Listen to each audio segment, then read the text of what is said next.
Nintendo, Microsoft, and Sony. Couple of firms that are a little bit lonely. Some big names in the video game industry. So we're wondering if they are an oligopoly industry dominated by a couple of big firms. They represent a number of economic terms. This is how the oligopoly rules the industry. Come on now, this ain't a mystery. These three are the big kings. All three are selling similar things: a Wii, Xbox, or PlayStation. Products that are showing complete domination.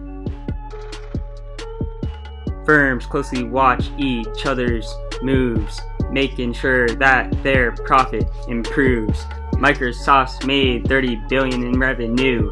Sony's close behind with 20.82.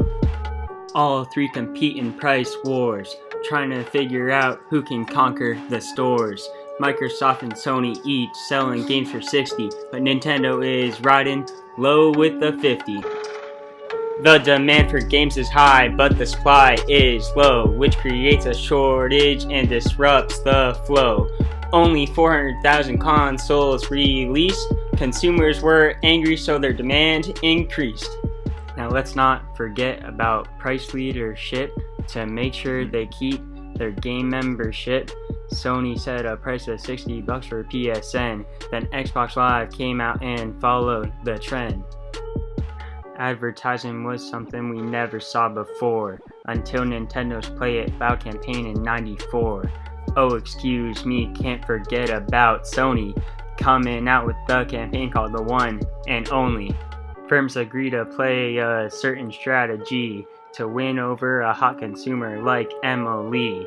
I think they call it something like tacit collusion. But seriously, this brings me to the end of my conclusion.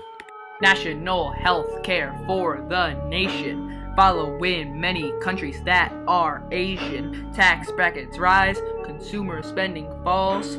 Increasing deadweight loss is a bad call. Whether it's federal, income, or by the state, taxes will rise to meet a new rate. With less money, consumers will be mad, but it's okay because of what it'll add. Healthcare for all sounds really nice, but about externalities, people didn't think twice. Healthier people will spread throughout US. If everyone is healthier, healthcare's the best. But in micro, it's not good at all. More deadweight loss, more people appalled. Social benefit exceeds one person's. Externalities only make it worsen. Deadweight loss may even get wider. People who are getting care as a free rider. Even if you don't pay, you're an outsider, but you'll get free hair with a provider. Last concept is when a market fails. National health care may not prevail. Externalities in public goods causing problems. Economically, health care is not awesome. Overall, while it may seem nice, economically it's like rolling the dice. I don't think it's smart to begin this now, and I'm sure the government would not know how. Top executives earning efficiency wage, expected to perform so they can get paid.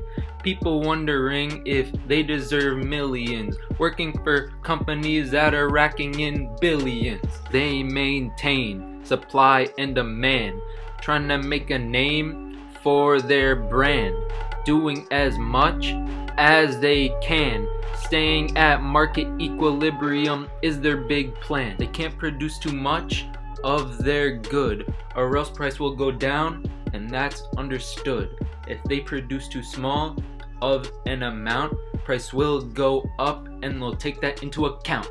Facing scarcity each and every day, too little resources come into play.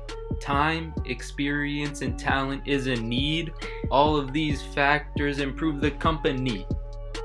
People wondering if they should be making this much, but they're always improving companies and coming in the clutch. They're high up on the stage, which is why they make far more than minimum wage.